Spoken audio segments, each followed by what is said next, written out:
Alors, même si la respiration est au cœur des deux pratiques, la sophrologie et le yoga sont vraiment deux méthodes distinctes. Le yoga va utiliser des postures corporelles qui vont s'apparenter à une activité physique, et la sophrologie va utiliser la respiration, la conscience corporelle, l'imagerie mentale, et c'est plutôt une méthode qui va s'apparenter à du développement personnel, voire de la thérapie.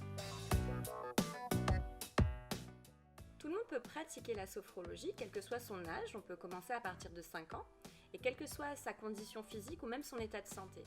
Après, au-delà de la méthode en elle-même, ce qui va jouer dans le fait qu'on est sensible ou pas à la méthode, ça va être déjà l'état d'esprit dans lequel on se trouve au moment où on pratique, parce qu'on sait bien, il y a bien des moments où on a du mal à vivre de nouvelles expériences, et puis aussi ça va dépendre du choix du sophrologue et de l'alliance qui va se créer avec le professionnel que l'on aura choisi.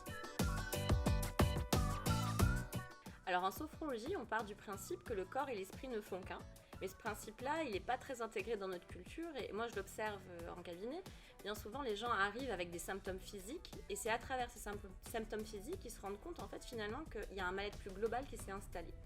Donc la pratique de la sophrologie va permettre à cette personne de pouvoir déjà se poser, s'installer dans le moment présent, de prendre conscience de ses sensations agréables, désagréables, sans jugement.